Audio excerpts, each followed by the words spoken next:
Hi everyone, welcome back to the YouTube channel and I hope कि आज आप लोग ने ज्यादा कुछ लॉस नहीं किया होगा because as you can see guys the market was very choppy today. आज अराउंड मार्केट ओपन हुआ नियर दीज हाइज अराउंड 19,670 के पास ओपन हुआ एंड उसके बाद से it did not react much, बहुत ज्यादा रिएक्ट नहीं किया। 19,670 के पास ओपन होने के बाद से ही कंसोलिडेशन में कंटिन्यूअसली रहा and it did not give a down move या अप मूव, कोई भी मूव नहीं मिला एंड ओवरऑल दिन में ये एक 50 पॉइंट की रेंज में रह गया था। 19,705 टॉप था, 19,640 के अराउंड लो था, यानी कि 50 to 60 पॉइंट्स का जो है एक पर्टिकुलर रेंज में जो है यहाँ पे निफ्टी रह गया था। अब आप समझो कि ये होता क्यों है। When the market is continuously falling एक साइड पे या कंटिन्यूअसली राइजिंग एक साइड पे, एक ब्रेक चाहिए होता है, एक कंसोलिडेशन चाहिए होता है in order for the next move. यानी कि जो भी हम लोग का नेक्स्ट मूव आने वाला होता है, जो भी हम लोग का अगला मूव आएगा ऑन दी डाउन साइड हो या ऑन दी अपसाइड हो, उसके लिए हम लोग को एक कंसोलिडेशन चाहिए इन ऑर्डर टू एक्यूमुलेट और डिस्ट्रीब्यूट। ठीक है ना, इन ऑर्डर टू एक्यूमुलेट और डिस्ट्रीब्यूट। और मुझे आप लोग को जितना भी लगता हो ये ऐसा डिस्ट्रीब्यूशन का फेज ही हम लोग को लग रहा होगा and there is a chance कि मार्केट यहां से फिर से डंप करना स्टार्ट कर दे ऑन दी डाउन साइड आने वाले दिनों में। अभी हम लोग को ध्यान क्या रखना है कल के लिए, जब हम एनालिसिस करते हैं तो आपको ये समझना पड़ेगा कि there is a lot of liquidity over here. Liquidity से मैं ये मीन करता हूं कि जितने लोगों को भी इसके ऊपर स्टॉप लॉसेस होंगे, जो भी सेलर्स होंगे उनका स्टॉप लॉस यहां होगा, यहां होगा, यहां होगा। So there is a chance कि निफ्टी जो है यहां पर आने वाले दिनों में, यानी कि कल के सेशन में, देयर इज अ पॉसिबिलिटी कि वो पहले एक up move they until these high that is 19,760 and फिर वहां से जो है हम लोग को और एक फॉल जो है स्टार्ट करे, ये मेरा एक्सपेक्टेशन है। एंड द रीजन इज कि यहां पर ये कोई भी सेलिंग जोन सही नहीं बनता है, but this is a good selling zone. And the reason is कि यहां पर इस सेलिंग जोन से जो है, इस पर्टिकुलर बियरिश ओबी से जो है हम लोग को एक यहाँ पे ब्रेक ऑफ स्ट्रक्चर मिला था। Try to understand this thing.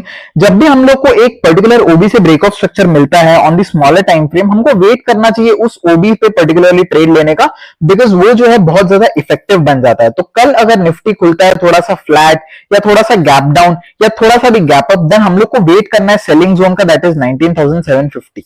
अब इन केस मार्केट में कुछ ऐसा न्यूज आया जिससे वो ऊपर चला गया, देन जैसे मैंने बोला था देयर इज अ चांस कि हम लोग ये गैप कवर कर सके। 19,900 के पास का जो हम लोग का गैप इंट्राडे में है वो हम लोग कवर कर सके एंड फिर वहां से जो है फिर से और एक सेलिंग जो स्टार्ट हो, बिकॉज यहां पर निफ्टी थोड़ा सा बेस बनाने का ट्राई कर रहा है। तो कल के दिन अगर निफ्टी इन एरियाज के ऊपर सस्टेन करता है, यानी कि कल अगर निफ्टी 19,700 के ऊपर सस्टेन करता है, देयर इज अ चांस कि हम 19,800 की तरफ मूव कर सके। एंड 19,800 एक बार पहुंच गए मतलब there is a very good chance कि हम लोग 19,900 तक भी जा सकते हैं डेफिनेटली।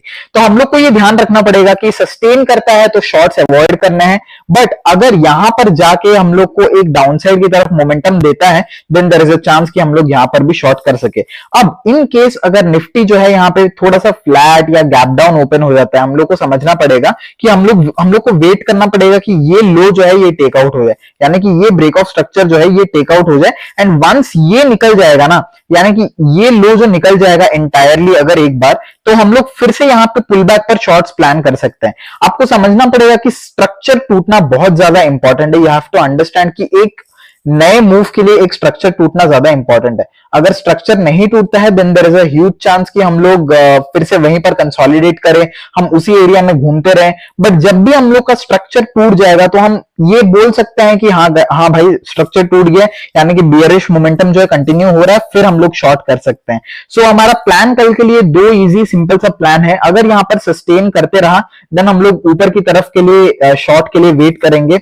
अगर यहाँ पर आपका स्टॉप लॉस हिट होता है then there is a chance कि जैसे मैंने बोला 19,870 900 की तरफ मूव कर सके, या कल अगर फ्लैट गैप डाउन होकर वीकनेस दिखाता है 19,600 ब्रेक होता है, ये वाला लेवल मेरा अभी तक भी बहुत ज्यादा कंसिस्टेंट है 19,520 का कि हम लोग यहां तक जा सकते हैं। तो इस लेवल को अगर ब्रेक करता है 19,600 को, तो नीचे जाएगा पुल बैक पर short. That is a simple plan in Nifty जो हम लोग कर सकते हैं कल के लिए। अभी अगर मैं बात कर लू बैंक निफ्टी की, तो बैंक निफ्टी भी सेम बहुत ज्यादा कंसोलिडेट हो रहा था, बट बैंक निफ्टी में थोड़ी सी पॉजिटिव बात यह है कि जो छोटे छोटे बैंक्स है, जो एनएफडीसीज हैं, वो मुझे थोड़े से बुलिश दिख रहे हैं। तो देयर इज अ चांस कि बैंक निफ्टी में भी हम लोग को एक पेंडिंग मूव मिल सकता है ऑन दी अपसाइड के लिए। मैं अभी कंप्लीटली बियरिश नहीं होना चाहता हूं, बिकॉज मैं वेट करना चाहता हूं कि एक अपसाइड मूव आए, बिकॉज इसको हम रियली एक पुल बैक नहीं बोल सकते। देखिए, मार्केट ने अगर पुल बैक कर लिया था तो उसको उसी दिन गिरा देना चाहिए था, है ना। ये लो उसी दिन निकाल देना चाहिए था 44,400 का, बट मार्केट क्यों नहीं निकाला? अच्छा, मार्केट के पास तो आज भी टाइम था, वो इतना वीक था, तो आज मार्केट ने ये लो क्यों नहीं निकाला? ये सारी चीजें साइकोलॉजिकल चीजें हैं, समझनी पड़ेंगी आपको कि मार्केट आज भी तो ये लो निकाल सकता था, डिप दिया, रिकवर कर गया तुरंत तुरंत, फिर अभी यहाँ पे वीवैप के पास आ गया। तो मेरा ये एक्सपेक्टेशन है कि इवन बैंक निफ्टी भी देयर इज अ चांस कि हम लोग यहां से एक एटलीस्ट, अगर कुछ भी नहीं होता है ये हाई तो फिर से जाए ही जाए, यानी कि यहां से 500 पॉइंट तो 500 पॉइंट तो मेरा टारगेट दिख ही रहा है ऑन दी अपसाइड। मैं ट्रेड भले ना लूं, बट वहां पर मैं शॉर्ट कर सकता हूं। अब अगर ये भी निकल जाता है, 45,000 भी निकल जाता है, 45,100 का एक चांस है, 45,100 200, यानी कि यहां से और एटलीस्ट आप 700 पॉइंट पकड़कर चल लीजिए, जहां पर हम लोग को फिर से शॉर्टिंग का अपॉर्चुनिटी मिलेगा। अगर यहां तक नहीं जाता है, then there is a chance कि हम लोग को उतना अच्छा शॉर्टिंग अपॉर्चुनिटी देखने को नहीं मिले। इसमें भी सेम प्लान, अगर ये लो हम लोग का निकल जाता है, इवन ये लो तो छोड़िए, अगर ये लो भी निकल जाता है 44,540 का, देयर इज अ चांस कि हम लोग को शॉर्ट का अपॉर्चुनिटी बन सके। बट मैं चाहता हूं कि 44,400 निकल जाए, फिर से निफ्टी की तरह ही इसमें भी कुछ ऐसा हो, कुछ शॉर्टिंग अपॉर्चुनिटी हमको मिले एंड यहाँ पे हम लोग जो है शॉर्ट कर सके बैंक निफ्टी को। तो सिंपल सा प्लान है guys, both Nifty and bank Nifty के लिए मैं आपको अच्छे से समझा देता हूं। अगर गैप अप ओपन होता है, देन हम लोग वेट करेंगे ऊपर के लेवल्स पर शॉर्ट करने के लिए निफ्टी में, और अगर ये वाला लेवल हम लोग का एसएल हिट हो जाता है, यानी कि निफ्टी में जो हम लोगों ने लेवल मार्क किया था 750 का एसएल हिट हो जाता है, देन 19,900 तक एक बार जाने की पॉसिबिलिटी है। और अगर निफ्टी गैप डाउन ओपन होता है, 19,600 को तोड़ता है, देन हम लोग वहां पर फिर से पुल बैक पर शॉर्ट कर सकते हैं। बैंक निफ्टी में भी सिंपल सा प्लान है, एटलीस्ट हम लोग को, मैंने ये जो लेवल बोला 45,000 तक जाने के थोड़े चांसेस है, बट 44,900 तक बैंक निफ्टी को जाना चाहिए अगर हम लोग को फिर से शॉर्ट करना है तो।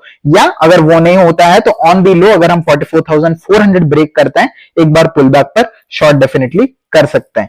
ठीक है guys, this was the analysis for Nifty and bank Nifty for tomorrow. I hope you all will trade well. एक ट्रेड लो, अच्छे से लो, वही एम रखो, ज्यादा से ज्यादा ट्रेड मत लो, ओवर ट्रेडिंग मत करो, ब्रोकरेज में पैसा मत गवाओ, and that is how you need to manage your trade and risk management अगर आपको इंडेक्स में ट्रेड करना है। So thank you so much guys for watching the video. I hope ये एनालिसिस से आपको कुछ ना कुछ हेल्प मिला होगा definitely, and I will see you in the live markets tomorrow.